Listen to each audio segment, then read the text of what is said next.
Hello, good evening, everyone. I hope that you can all hear me and see me, not just me, but also Patricia, Inês, Joana, and Sara. My name is André Faria. I'm the head of community at Demium. Demium is an international talent investor. We are a VC. We are looking for the best entrepreneurs to build a startup, a tech startup with us, and we will take your hands with us throughout the first 6 months, which usually is the time that it's actually harder to start tackling into finding a problem and a solution for that. The topic today is a little bit different, so it's not going to be so much focused on how to actually build a tech startup, but as an international talent investor at Demium, we need to look into the best profiles, and the best profiles and the best ideas that will come out.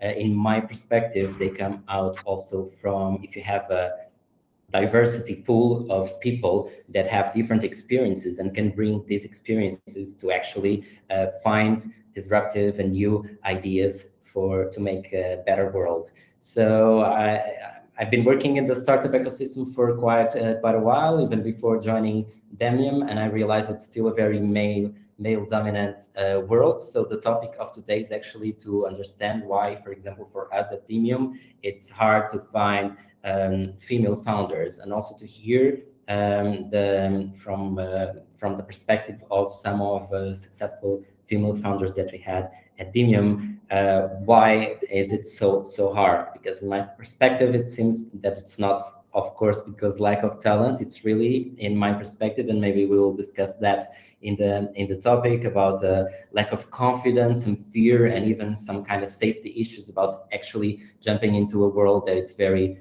male dominant. And that's why we are here today. So I want to first of all introduce you the speakers of the day. First of all, Inês Santos Silva, thank you very much for representing Portuguese Women in Tech, which is an association doing amazing work in actually giving more visibility to tech females, and also bring more females to actually bring the technology world and use that to build a better world. And also we have here CEOs and co-founders of 3 startups that got invested at Demium. We have Patricia Machado from Explore, Joana Pinto from Clynx, and Sara Gonçalves from Actif. Thank you very much for the 4 of you, and I pass it on now to you to start the discussion panel. Thank you. Thank you very much, Andre. First of all, welcome everyone. Very excited to be here and to be talking about female entrepreneurship. I think my favorite topic, so I could not be happier. So today we have a discussion with like 3 amazing founders, and it's going to be great to learn more about their profile, their journey, and what we can learn from that. So to get things started, I'm going to ask Sara, Joana, and Patricia by this order to introduce yourselves, share a little bit like what we are doing, your startup, and we go from there. Yeah, hi Inês, and hi Joana and Patricia, and thanks Demium for the invitation. It's always a pleasure to tell our experience. My name is Sara. I'm the CEO and co-founder of Actif. In Actif, we are promoting a healthier aging process and reducing costs in elderly care institutions. What you do basically is using diagnosis and assessment of older adults. We recommend an activity plan of physical and cognitive exercises, and then we help implementing this plan by bringing online videos with these activities that are inclusive for every condition and for people of all ages. And that's what I've been working for the past year. Thank you, Sara. Hi, everyone. Thank you for the invitation. It's always a pleasure. I'm Joana Pinto. I'm a biomedical engineer, co-founder and CEO at Clynx. And what we are doing is we are making physiotherapy treatments more motivating, more digital, and more enjoyable for the patients. So we are partnering with the healthcare providers, clinics, hospitals, to help them provide better treatments for their patients. The way we're doing this is using gamification technologies and 3D image technologies. So patients are exercising while also playing video games, making it all much more motivating. And we are bringing digitalization and the capacity, digital capacity to follow up the treatments, both in clinics, but also in home-based treatments. Thank you, Joana. Patricia? All right, so I'm Patricia. I'm the CEO and co-founder of Explore. I'm actually a biochemist by training, but I shifted quite fast to tourism, and I started working in wine tourism specifically. And after 7 years of hearing people asking me what to do or seeing them making repetitive patterns of choices, struggling into making decisions on a shorter notice, I decided to create Explore. And so Explore is an in-destination app to navigate the tourism offer in real time. Long story short, it's just a faster way of accessing things in a shorter notice in real time. And so, yeah, I'm really excited to be here side by side with Sara and Joana, and also with you, Inês, and with Andrea, of course. And so, yeah, let's start this. Cool. Thank you, Patricia. I think I'm going to start with you because you mentioned that. So for 7 years, you were tired of people asking you questions about what to do, and then you decided to build Explorer. And I think like we all have different reasons why we start companies, but I think it's actually very interesting to go deep on those reasons. And the reason is because I think like a lot of times we are afraid to get that started. Sometimes the people around us don't really understand why we should like bother and create a company and risk a lot of like sometimes our previous job and so on. So I think it could be very interesting for the three of you to share a little bit like in detail like your journey and how to, especially how you got started, because I think definitely can inspire other women that are right now maybe have an idea but are not sure if they should do it or not. Yeah, and they should be inspired by your stories. So go ahead. So yeah, like what I say is, you know that you are going to start entrepreneurship when you start losing your sleep over things, and when you start being restless and thinking about solutions, and you can't stop this loop, right? And so as for me, I started studying tourism management. I felt like you need always validation, at least academic validation for your ground expertise. And so after the 7 years working as a tour guide, I joined the master's, and I was doing a work about the relevance of context in decision-making process. So this means, imagine you are going on a restaurant, right? And if you go on a date, if you go with a big group, if you have a business lunch, eating dinner or eating lunch is the result. You will be actively looking for a restaurant, but context changes. Also, your mood, your fatigue levels. There's a lot of things that influence you in the moment of making a decision. And so I remember that day vividly. You know, I finished my paper at 8 p.m. and then I went sleeping at 3 a.m. because I started thinking, you know, like the system is broken and reviews are not enough. There's loads of content being produced every day online on social media, and accessibility is still an issue. And on that day, I started Explore, not officially, of course, but you know, it's the day that I count as the day of birth. So yeah, that's a bit of my story. And what like after that moment, what was the first step? So okay, so now you are losing sleep over this idea. You really want to implement it. What was like the first step that you took? Well, I have a friend that is my inspiration for entrepreneurism. He now raised a big round. They're super successful, and I call him and I said, you know, I want to start. I don't know how. And we spent nights and nights, you know, brainstorming and you know, like it's an intense process. And he said, you know what, join an acceleration program. But I didn't have any co-founders, and I'm sure Joana and Sara know this. It's so difficult. You need almost candy to attract tech people to work with you. Not even candy. You need to promise them a trip with you know, to Mars. And so I didn't find any co-founders, you know. And when I saw Demium, they were relatively new in Lisbon, and so I didn't know it was, you know, reliable. I have to tell, you know. But so I was like, I have nothing to lose, literally.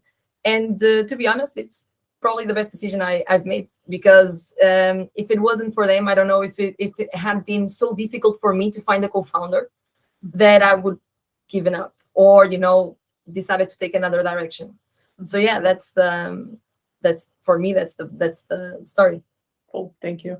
Joana, what about you? So I guess I was always meant to be an entrepreneur. But I didn't know that. So I was raised in a family with no role models in business, actually. But since I was a kid, I always had this urge. Patricia talked a bit about it. This urge to find problems, to make the loop, to try to find solutions, and really dive in those problems and try to find those solutions.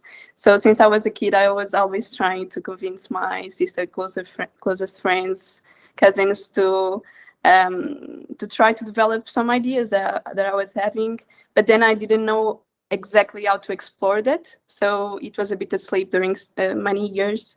And then when I was in high school and the early years of university, I really kind of started to understand what it was. So I really started to watch lots of TV shows, read a lot.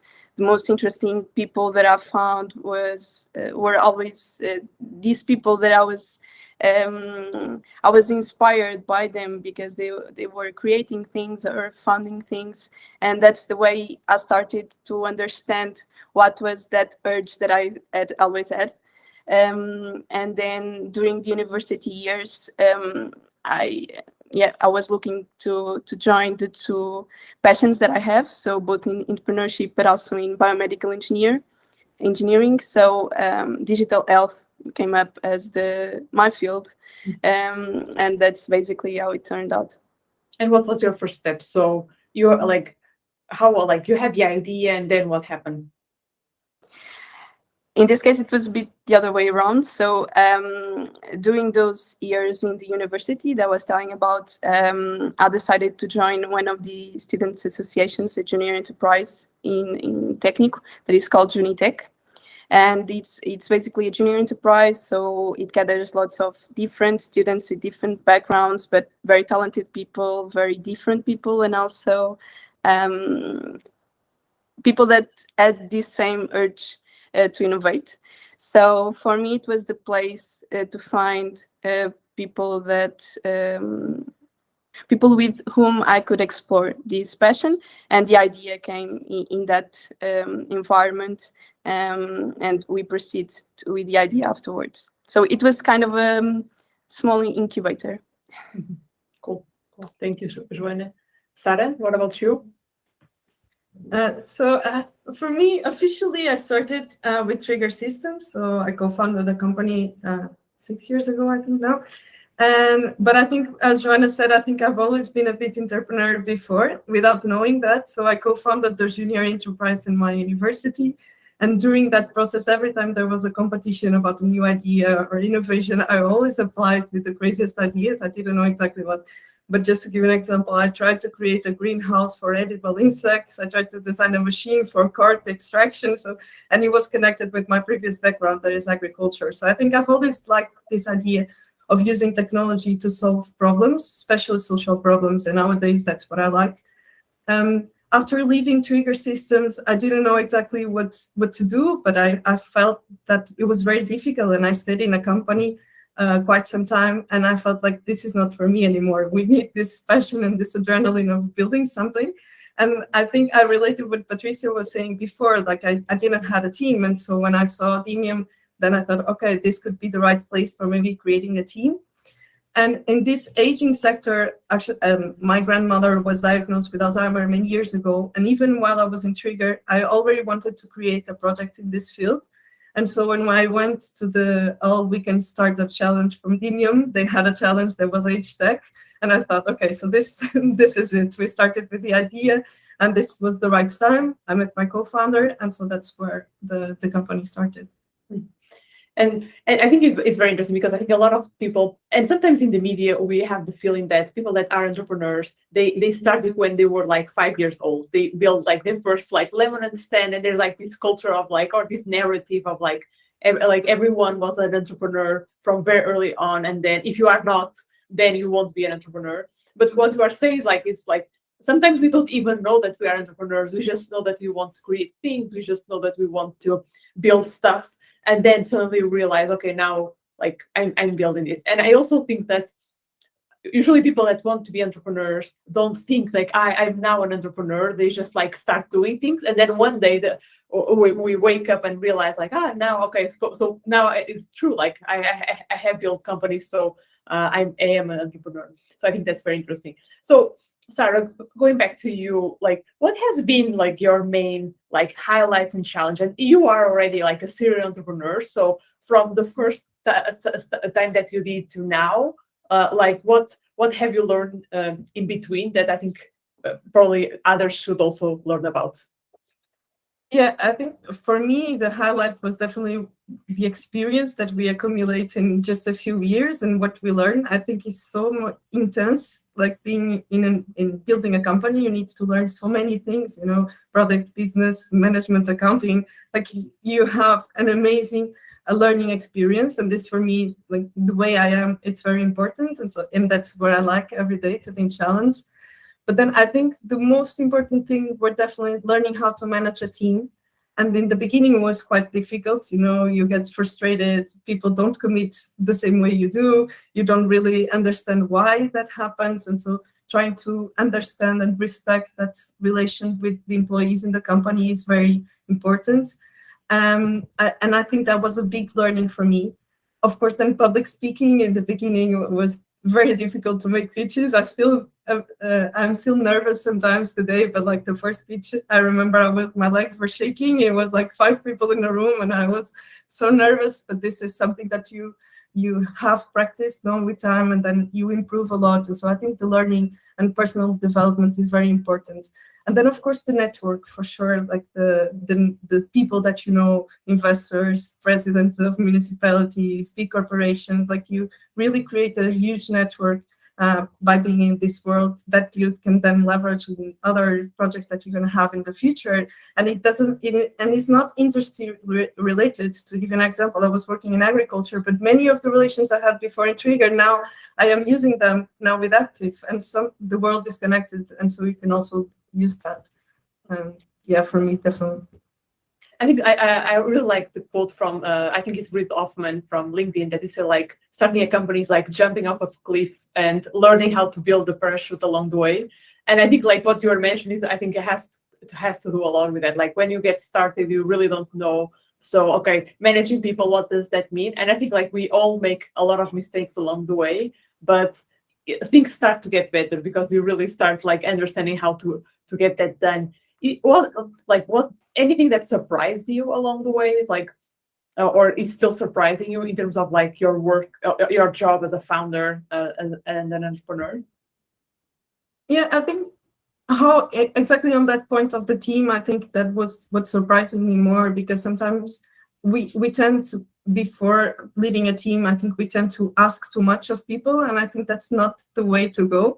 Actually, I think we should give first and then ask after. And I think sometimes when we are not that experienced, we tend to put a lot of tasks on top of people, or a lot of pressure to deliver. And actually what I've been learning is that quite the opposite. If you give them autonomy and freedom, they will perform way better.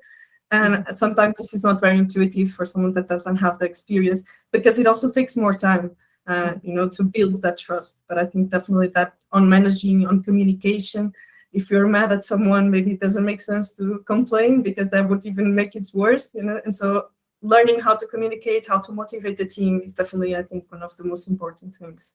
Yeah, for sure. Joana, what about you? I guess the main highlight, one of them is really similar to what Sara said. So starting from zero, and then at one day seeing your product being used by real patients, real clinics, real hospitals. So that's really fascinating. Also, there was 1 or 2 points in time that I think there were really important steps. Talking about growing a team. Now, so we received investment, which was another highlight. And then the next day we realized, okay, so we are hiring full-time people. Some of these people are seniors, so with much more experience, much more older than you, and still very motivated to join you on this crazy adventure and journey. So I think those were the big highlights. Cool. Patricia, what about you? It's curious that as they were speaking, I was checking my notes, because I prepare for things. I try to. And as a CEO, you tend to forget a lot of these things, so I write it down. And what I wrote was very simple: the opportunity of learning, building a team, and when you start to see things flowing. So it's exactly what Sara and Joana said. And I think we have similar experiences, because it's part of the process, right? It's a highlight and it's a challenge as well. at the same time, it will burn you out, but it will be very rewarding. After so many no's, you get a yes. And so I think that's pretty much it. I don't like to be the person that agrees and don't add more, but they said it all. Yeah, no, I think it makes, of course, sense. Like, I think one of the most important things, like as a founder, and you spend your day like leading your team, and of course setting the vision, leading the team, creating the context for you for the people that work with you to actually excel and really do the best job. Then, of course, there is like the investment part, where if you are running a startup to grow, I think like you definitely need to build those relationships. I think Sara also mentioned the networking. It's super important for you to build a network that will help you now, but also in the future. So I think that those are definitely some of the most important parts. I think something that is also very interesting and is like how you spend your days, because like I'm not sure if your grandparents asks you, but like what do you do? I think like now less, but my grandmother before was like always like, but why don't you have a normal job in a big company like everyone else? So I'm sure that along the way you have been asked that question, but I'm curious to learn like how do you organize your day and like how you prioritize your things, because sometimes of course there's like the vision and the leadership and so on, but then there is like the reality of the day-to-day, and sometimes it's a little bit challenging. So Patricia, do you want to go ahead and share with us like your day-to-day and how you organize and prioritize your day? Sure. I really like what you're saying about the fact of explaining people what you do, because that's a challenge. I still prefer when people don't ask me what I do, because when they do, I feel like I need a PowerPoint with a few slides of explaining exactly. There's no straight answer to it. But yeah, like the way I organize my day, at least at Explore, we have recurrent meetings. We're working remotely.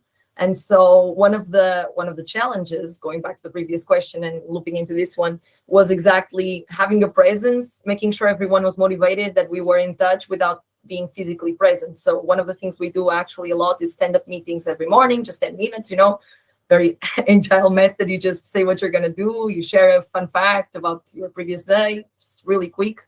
Then I think a day in a CEO's life is jumping from call to call. If you're not in a call, you're sending emails. Or if you're not sending emails, you're stalking people, and you will send them an email or a call or be in a meeting. So far, this is pretty much what we've been doing, reach out to strategic stakeholders. And yeah, I don't know if they have more things to add, because I know Joana and Sara are a few stages ahead of Explore. So maybe it'll be a nice vision for the future of what's coming in. But so far, I feel at least personally, because this is a very lonely road, is that you are juggling, and anytime you think, I can do this, someone throws 2 balls more at you, and you're like, oh no, Jesus, trying to catch up to everything.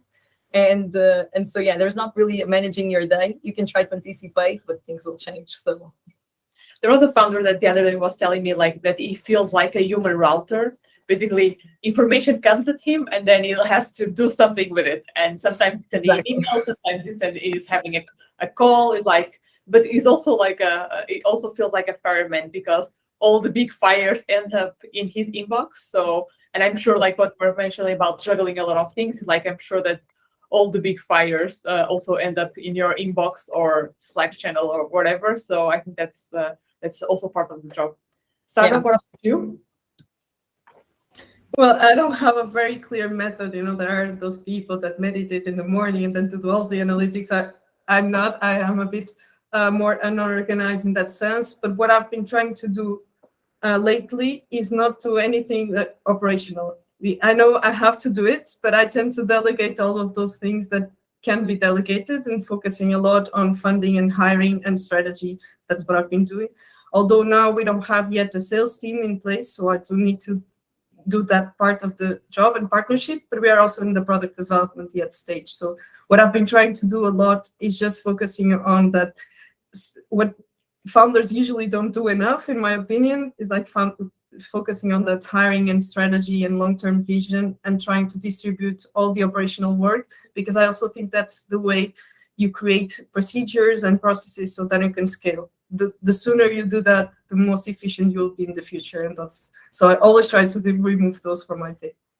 It's funny because the other day I was reading a book called Decisive that I really recommend. It's about decision making, and the guys and the author were saying that a lot of times if you ask CEOs what their priorities are, they will say like funding or strategy and hiring, and then it's like then you can ask the CEO. So look at your calendar and how much time did you actually spend on those things. And unless you are very strategic about it and very intentional, what happens like you feel overflowed with other operational activities, and then you forget actually your priorities. So I think like again, you had that experience before, so I'm sure that that's a big learning from the past, because it's so easy for you to just focus on operations and getting fires out of the way. Then the things that, like you mentioned, funding, hiring, strategy, end up like being afterthoughts. And I think, if I may add on that, I think one of the problems is also and this is one of the things I've learned, it's very difficult to sometimes lose control, because you imagine something, and when you delegate, that person will not deliver so efficiently and exactly as you imagine. But sometimes it's important that you just let go, because that's not that important, because you need to focus on other things, sometimes, and I think that's very important. And I agree with you, of course, right now I'm not 100% focused on this part, but that's what I try to do every time that I have my day, and if I have the option to delegate, and if I have someone in the team that I can do that task, I always try to delegate that and focus on what I think is my priority and my role as a CEO. Yeah, cool. Joana. Okay, so a bit of a mix. So I tend to have 5 minutes on a Sunday night or Monday morning where I list the 3-4 main tasks that I want to accomplish by the end of the week. I'm talking about big things, not small tasks. During the week itself, I'll try to have 2 to 3 in-person days with the team, because for me and for our team, I think it's important to build that culture. And I've seen the progress during the last almost 1 year. This great progress of seeing the people working together. Before we were working in blocks, but it's amazing when you start to see the dynamics and the people working together. And for us, it's important to have some moments in which we can build that kind of culture. And during the week, I really try. I don't like those days in which I have full day with meetings, because for me personally, I really value having like full afternoon, full morning, at least some days a week, in which I can really have the mental space to think and to really taking into consideration everything that comes at us, as you were saying, and really try to think about it. I don't like to feel that everyone is throwing things at me, because that's not my job. So I really like to have the time and mental space to being able to explore what has been said, but also to think beyond that. And really, that's where the strategy is built. Thank you. So in a few minutes, I will open up the questions. So if you are on LinkedIn, on YouTube, please leave your questions in the comments, and we'll make sure that we ask them here. Patricia, going back to you, something that I've also realized how important it is to have peers around us. And I think like in Demium, I think like you have those founders that also are somewhere along the same journey. How important is this peer support to you? And how do you see that? I think it's not just important. I think it's fundamental. I don't know. Like I was saying before, it can be a very lonely path if you don't choose to be surrounded by people. And so not only you have to actively seek it, you have to make sure you nurture it. And sometimes you try not to act like the robot, and you try to actually create meaningful relationships, which can be tough, especially via LinkedIn and via the traditional channels. So it's really, really important, in my opinion. Of course, it's the only way you can learn from others' mistakes. You can share your concerns after a really bad day, or after you hit a major block. It's someone you can reach out to, or people you can reach out to, and just say, hey, I'm going through this. And someone will at least relate, and you'll won't feel like an alien. You will actually feel like a human that it's experienced something and that other people passed by it and it's only normal that you do. And it makes your days much easier. Yeah. Joana, what about you? You're muted. Can you hear me? Sorry, I lost connections during a few seconds. I was just asking, what about you? Like, do you like seek other founders so you can learn from them and you can also support them somehow? Yeah, completely. I think that's one of the great, that's one of the best parts of being part of communities, of Demiums and other communities also in Lisbon, because let's be clear. So when you're funding a startup, you lack money, you lack time as well. We lack resources in general. So you want to reach the milestones faster, and having peers with whom you can discuss some of the challenges you're facing is really important. So yeah, so I value that part very much, and of course some great friendships also come along the way. But I think it's really important because in my experience, many challenges other people have faced them, and if not, you can also help the other person, because that's what the network and the community really is about. What about you, Sara? Yeah, I think what Patricia said is everything. Like it is very lonely, and sometimes you just need someone to discuss and just share some ideas, and someone that challenge you and put another point of view. And in fact, now, fortunately, I have some of our investors are also founders in the ecosystem, and so it's very good to have them on board and to be able to share their experience. And it's completely different than connecting also with the VC, because they understand what we are going through. And building on top of what Patricia has said, it is important that you have this relationship with your friends outside of this ecosystem, also with your family, but it's not exactly the same thing, because I think if you are inside and if you feel the same challenges and the obstacles in the day-to-day, I think it's easier to connect and to actually add value to the conversation. And sometimes you are not looking for solutions, you're just looking for support and someone to share with.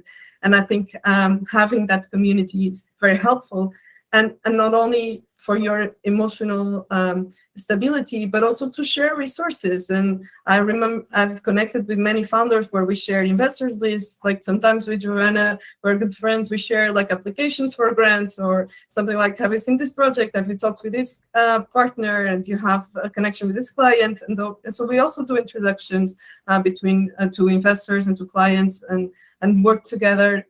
And I think that's important. I think in the beginning, we sometimes see other entrepreneurs as competitors, but that's something I've been learning that they are not, and they can add a lot of value, even if they are in closer industries, if they have similar products. It's very important, and it adds a lot of value to our businesses always. Yeah, for sure. You mentioned something that I think is it's also very important. Like getting investment is a big milestone for companies. I think it's just the beginning, not of course the end, but. How was that process for you? And because I think a lot of people have that question, like, so what about funding? How should we do it?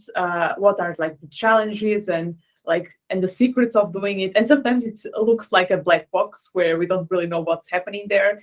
So how has been your experience? If you could share a little bit some details. I think everyone says the same. It's difficult, like it's hard because you need to reach out to a lot of investors. I think you need to do a lot of your homework and to understand which investors actually connect to your business. You need to have a very nailed pitch, which is hard to have in the early stage. And I think it gets better once you have traction, once you have numbers, when you have credibility. But especially the first rounds, I think they are very challenging. I mean, for us, we got our first investment with Demium and recently we closed another round with some investors here in Portugal. But the process is very long and time consuming, but it's mostly that you need to be confident in what you're seeking for. You need to have a good plan, and you need to reach out to investors that are actually available to invest in your stage. And that sometimes is usually the problem. And one recommendation, if I may, is also connect with investors for future rounds, even if they don't invest now.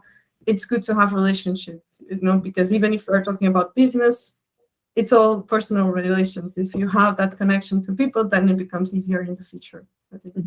Joana, how was your experience, or how has been your experience? So we also had the investment from Demium, and it's very funny because not everyone knows, of course, what it is like to raise an investment round. And I always remember this funny story. That is, when we hired our full-time team, one of the persons is a senior, and she came from a very conventional, traditional industry. So in the first weeks, she heard me talking about preparing for investment and looking for investors and preparing all materials. And she was like, Joana, how's that like? What's that exactly? How does it work? And I thought some seconds, and then I think the most simple question is really that raising investment is really just as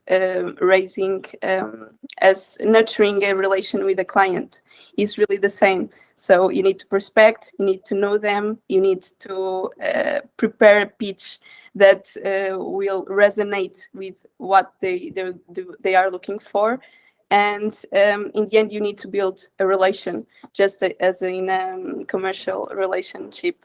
So I think that's basically it. And for us, when we were looking for the pre-seed, we already had some traction. So the goal was really to prepare the communication, the pitch that would make the best out of what we already had accomplished. So showing the story, showing the metrics, what milestones had already been accomplished, but also where we were looking forward to be. I think those were the main challenges, and that was the process we tried to follow. And of course, now that we are beginning to raise a new round, we need to do all the steps that I said before, and that's basically what we're doing. Yeah, I think as a founder, you never stop fundraising, right? Like, even though maybe you are not actively fundraising, but I think you never actually stop fundraising, Basically, because you have to always be nurturing those relationships, sharing whatever milestone you have achieved, the progress, what you are doing. And I think usually that process should probably start from day one, not just like when you need the money. Because I think when you need the money is the worst time for you to fundraise. So I think that's also a challenge. Patricia, what about you? Yeah, it's the exact same process they went through. I think it's common to all the entrepreneurs, right? So it's an ongoing process. You know that you shouldn't do it on short notice. It's always a pain in the butt because it's a game of numbers, right? And I feel like the Explore just raised the round with Demium Capital, so it's quite fresh. And but we're learning, and I feel like I think that it's the same process of making diamonds, right? It's pressure and heat, and it's the exact same thing. You go through the pressure, you take some heat, you take some constructive comments, some destructive ones, a lot of no's. But if you hold on, you will succeed. If you prove and you have a good narrative, good metrics, you'll learn that less is more, and the less you try to sell it, the more true you are, the better the outcome will be. So yeah, but we always share the same path when it comes to fundraising. Yeah, I think something is also important. Like a lot of times, I feel like people are a little bit afraid of the lingo around the investment, because it's the seed and the pre-seed and the mezzanine and then the term sheets, and there's like so many words. And I think like for anyone that is listening to us, please don't feel afraid of the lingo, because you'll learn along the way. It's just like it's true that there's like this language around investment, but it's very easy to learn. And I think like with time, now things that look a little bit weird for you, I think with time it's just like second nature again. So I think like that's just a advice to anyone that is listening to us. We have some questions here that I would like to ask you. And let me see, where should I start? Let me see. No, I think I already asked most of you the questions.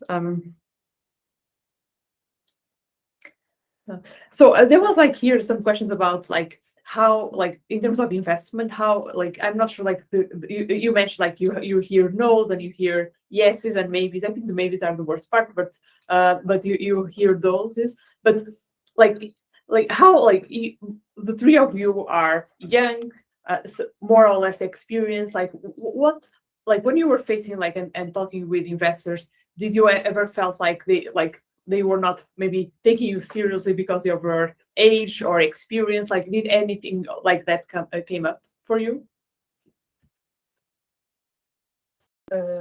Any of us or one of You us? could, yeah, just open question. Yeah, I feel like it's first you have to deal with your own imposter syndrome, right? So you have to deal with trusting that you can and that it's that lingo that you said, it will never disappear, you know, because you learn the first terms, you know, term sheets, pre-seeds, things like this, and then it'll come an even worse one, you know, with 18 letters, German style, and you'll have to Google it again. So you never stop. You never stop. That's the thing, and it never gets easier. And sorry, Ines, you were asking. Like in terms of like if you ever faced like that investors were not or like taking it seriously because of experience or inexperience and age. I don't think that's the question. I think it's a matter of sensitivity towards hearing pitches. Pitching is what they do for, well, hearing pitches is what they do for life, right? Even today I was speaking to an investor and she was saying, I see the decks in my phone. So it's like swipe, yes or no. And it's such a, you have their attention for such a limited time. So you cannot say it's your problem, your gender, age, inexperience, experience is not that. It's the fact that they lost their sensitivity to hearing pitches. So you can go there full of passion, trying to sell a vision, you know, but they want to hear a couple of things. If you tick those boxes, fine, move on. If you don't, they stop hearing. And as soon as you understand this, it gets much easier to go through the process. Yeah, I think like we all face like on one hand imposter syndrome, like we all like sometimes feel like we are not good enough and we ask ourselves why the hell we are there.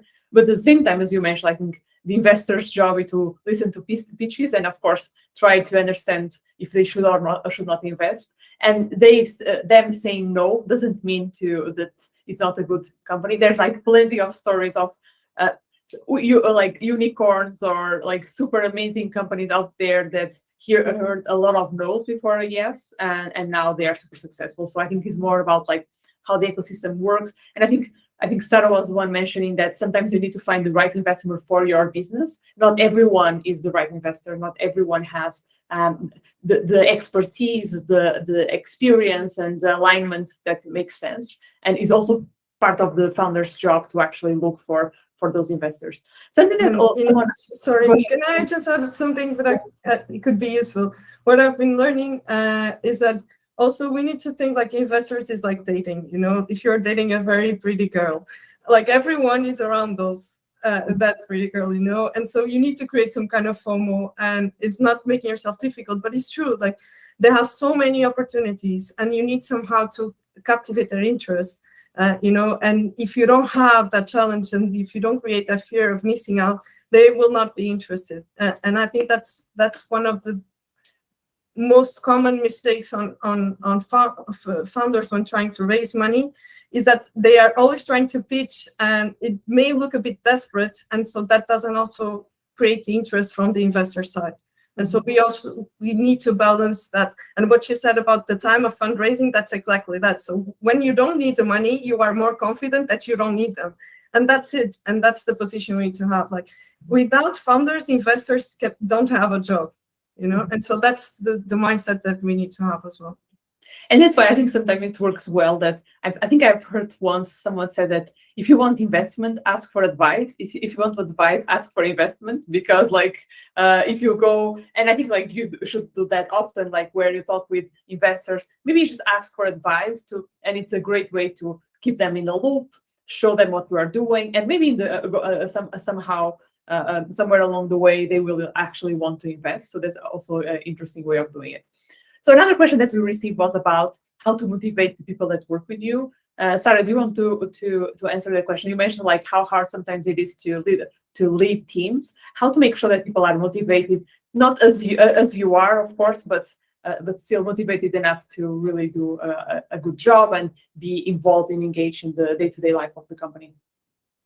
Yeah, I think the first thing is transparency. You need to know what people are looking for, and there's not right or wrong answer. There are people that don't want, or their priority is more like creating a family or personal development, or I don't know, traveling, and not really succeed in their career, and that all of them are good alternatives. So I think the first step is that you really need to know the person and give them the opportunity to explain what are their motivations. And then you need to understand if that is compatible with what you are expecting. And then make sure that the job and the role and the tasks of those persons are actually interesting and aligned with our personal goals. And I think that's the key point, is that we need to make sure that the personal goal and the personal motivation of that person is achieved while they are working in our company. And then, of course, they need to relate with the mission, they need to like the product, but if they have their personal ambitions connected, and if we can offer that self-realization for the person, then they will have their best performance. Yeah. I think once I saw a video from Simon Sinek, the guy that wrote, what's the name? What leadership? No, I have a book here. I don't remember the book, but he wrote a very well-known book, and he said, like, leadership, like leaders, what they should do is to create the context for the other people to really shine and do their best work and really achieve whatever they want also to achieve personally and professionally. And I really like that concept of leadership, because sometimes a lot of the times the idea that we have of leadership is like from the military, where someone tells you what to do. But I think like in companies, we are seeing more and more that that's definitely not the way. It's just like leadership is about creating a context where people feel welcome, where people feel comfortable of giving their best and really do the best they can for the company, for the clients, and for themselves. Joana, do you have any secrets in terms of motivating people in your team? So I agree with what Sara said, and I think like in any relation, you need to listen, not just what they're saying, but how they're acting, how they're behaving. And I think that's very important, because then you can realize when something is off, or when you need to do something to make the person feel better in the team. And the other thing, I think it's very important for everyone to feel part of the team. So, and that will bring us so much more good things. So if the team feels part of what we're doing, for example at Clynx, they will really know everything about the mission, the vision, the way we think, the way we want to position, and that way everyone is much more autonomous, as you were exactly saying. And so for us, it's very important that everyone, of course, everyone has their role, but also they are aware of the big picture, of a slice of it, and this way they can really look at everything and know their purpose, not in just their goal for a specific task, but their purpose inside the team on the long run. So I think those are very important things for us to be worried about on an everyday basis. Patricia, anything? Do you want to add anything? No, I really shared their vision. It's all about managing expectations, right? And especially on the first days when you're hiring, and at least at Explore, we're at that point where you can't bring seniors on board, right? So you need to or you can, but you need to share, make people know and understand your vision, and captivate them with more than just what you can pay them, because often you have limitations on this. And so it's a very big part of hiring someone and managing a team, to understand, like they were saying, Joana and Sara, their motivations, and manage it quite nicely and be appreciative. At least this is my everyday mission, is be appreciative for having the people we have. At least at Explore, we have a lot of people that are, not a lot, but a couple of people that are working unpaid, with the promise of Explore being one day, hopefully big enough so we can hire them full time and just onboard them. And it's about that. Just be appreciative and acknowledging them, and work together towards a common goal. Yeah, I think something that's also important is that to realize that companies at different stages of their lives also require, and people also require different things. So the people that you are hiring now are going to be very different from the people that we'll be hiring in 2 or 3 years. Different goals, different ambition, different needs. And I think you also need to adjust your leadership style to the fact that the company is evolving. And sometimes I feel like a lot of founders go through a disillusion phase, because in the beginning everyone is much more like, it's like a team and everyone is together and we feel very supported. And then as things go along and the company grows, of course you cannot have the same kind of relationship with everyone. So I think having that understanding, I think, is also very important, so you keep feeling motivated. So other question that I have now is for Joana, because you mentioned before that on Sunday or Monday morning, you pick like the 3-4 tasks that you really want to accomplish by the end of the week. And there is someone here asking, so how you prioritize those tasks? How to make sure that you pick the right ones? What's your thought process? So first of all, they all need to be made within the week. So I don't, if there's a deadline, of course, I will prioritize in that sense. But otherwise, I tend to be more and more friend of mine, let's say. So more recently, I started to really try to understand what I feel more like doing. And I will start with that.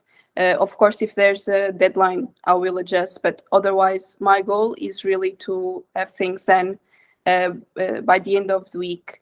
But yeah, I will try to do that in those free slots, those big free slots that I also said that I tend to try to have during the week. Yeah, that's great. So our time is running out, and I have a last question for the three of you. And my question is like for advice. I know that like people that are listening to us right now probably are thinking about creating a company. We talked about the process and how it is different from everyone. But if you had like some advice that you wanted to share with like future female founders or future founders in general, what would that be? Sara, do you want to go ahead? Yeah, I can start. So I think an important one for me is that we should listen to everyone. All the feedback is welcome, but in the end, it's our decision because we are the ones that have the big picture. And so I think it's important to process, to listen, to accept all that feedback. But in the end, we need to make the decision because we are the ones that are more prepared to do that. And sometimes that's hard, but we need to do it.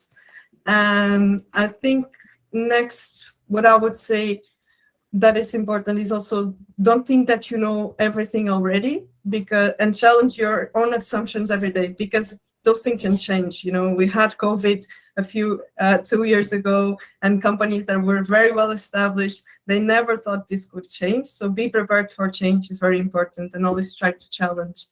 And I think the last one, and for me is the most important one, is never stop doing because you don't know something. I mean, I came from an agricultural background. I'm working with aging now in health, and maybe who knows what I'll be working in the future. And I think always have that mindset. If I don't know, I will look for it. I will find someone to teach me. I can learn, and I have the capability of doing it. And so never use the not knowing as an excuse of doing it something. And I think that would be my last bit. Thank you, Sara. Patricia, you want to go ahead? Sure. I think that what Sara said is really important. We also shared a bit of advice as we spoke today, even if it is more practical advice regarding fundraising. But I think when I was thinking about what to answer to this question, I would like to say something that I would love people to say to me more often, which is feel free to reach out to me specifically, or I hope Joana and Sara share the same. It's an open channel, you know. LinkedIn, I know people sometimes are hesitant about asking questions, about reaching out, about starting to build a network. And instead of an advice, I would like to put it more on a call of action. It's reach out. We're happy to connect normally. And we receive a lot of fluff in our inbox as well, but I try to sort it out. So yeah, reach out to other people. I think it's the biggest advice I can give. And I'm going to add, I'm going to do an addendum to what you were saying. It's like reach out to other people, and to all of us, but be specific about what you want. Because yes. sometimes I do receive messages of people and I have no idea what they need or want. So I think like sometimes being very straightforward, very direct, I think is the best. I'm sure that we cannot answer all the requests, but at least personally I've tried to, but the more specific, I think, the better. So just like an extra. Joana, Awesome. what about you? Okay, so I think the first thing, and it's the one thing that I didn't know when I started, is that I could do it. And it sounds really like a cliche, but it's really the basis for everything. And everything could go wrong, but if you believe it faster, you will test things and explore these opportunities faster and reach where you want to reach faster. So that's basic. And then I advise everyone to invest on their personal development, really. So if you feel like you want to be an entrepreneur, it's very connected with what Sara was saying. So if you're not, if you feel like you don't have the background in your idea, in what moves you at that moment in time, really look forward to learn and go develop yourself on the personal level first. Read a lot. There's so many things that you can read to inspire yourself, to really boost your theoretical knowledge at least, and hopefully one day you'll be able to implement it. And finally, really find mentors, find communities. Just the way we were saying before, it's really important to have people with whom you can talk and that you can learn from. So this kind of informal mentorship and being part of communities, I think this is really important. And during all the process, be ambitious but humble. I think that's the recipe. Thank you. No, it's a great message to end this this call. I think we all. I personally feel very inspired by people that have a lot of ambition, but people that are able to be humble. Because I think in our culture, a lot of times, like we don't promote ambition. We just like we are not very. We don't incentivize ambition that much, but I think it's super important. It's like it's the only way we have to change the world. So I think it's I think it's a very important message. So thank you very much, Sara, Joana, and Patricia, for sharing with us this hour. It was really great. Andre, thank you very much for challenging me to be here today. It's very exciting to be here, and also, as I mentioned, I think female entrepreneurship is my favorite topic, so I could not be happier than to be here. And Andre, I'm not sure if you want to say a few words to end this.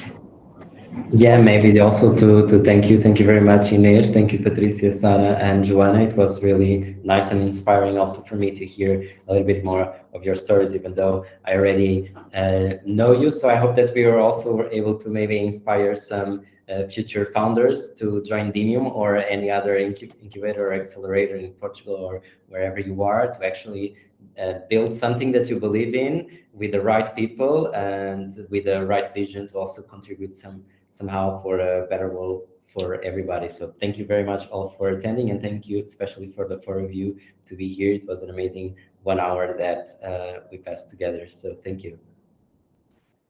Thank you. Thank you. Thank you.